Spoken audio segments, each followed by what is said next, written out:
Well, good morning. It is the 16th of July, 2021, and welcome to another daily devotional. In my time with Jesus this morning, I was in Acts chapter 13, and I love what Paul is saying to people here. He says, therefore, he says in another psalm, you will not let your Holy One see corruption. For David, after he had served the purpose of God in his own generation, fell asleep and was laid with his fathers and saw corruption. But he whom God raised up did not see corruption. Let it be known to you, therefore, brothers, that through this man forgiveness of sins is proclaimed to you. And by him, everyone who believes is freed from everything from which you could not be freed under the law of Moses. I love this passage because Paul is saying, listen, David fulfilled God's purposes in his generation. God had purposes for David, and he fulfilled them, and he got it done. And each one of us has a purpose in God. And if we can fulfill that purpose by the time we've finished, we'll be doing a great job.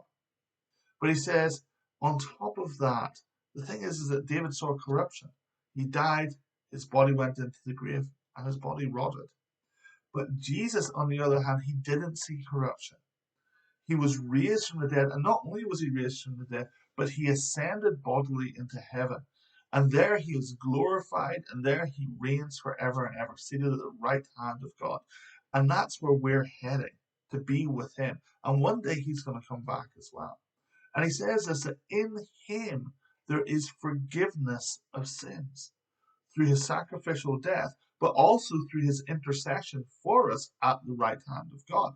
That's why it's so important that he doesn't see corruption, because whenever we come to him and we ask for forgiveness, we have an advocate who is in heaven who pleads our case, and he is an eternal advocate.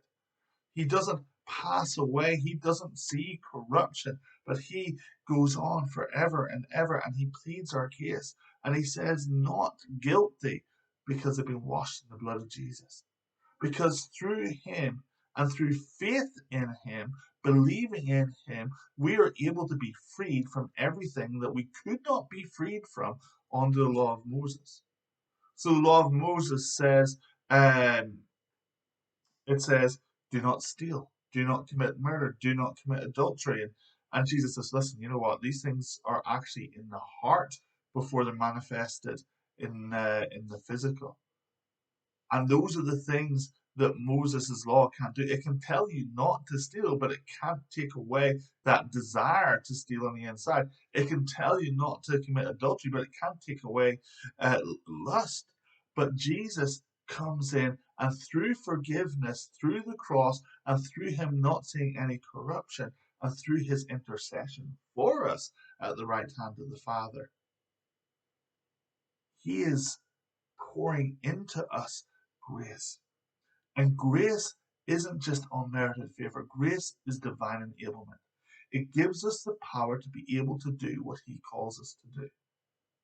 And grace is how we deal with sin, and grace is how we fulfill God's purposes in our own generation.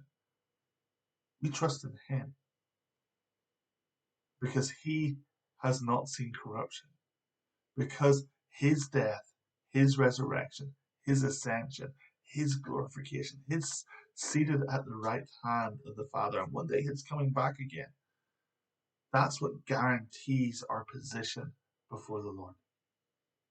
That's what guarantees that we walk in freedom if we believe.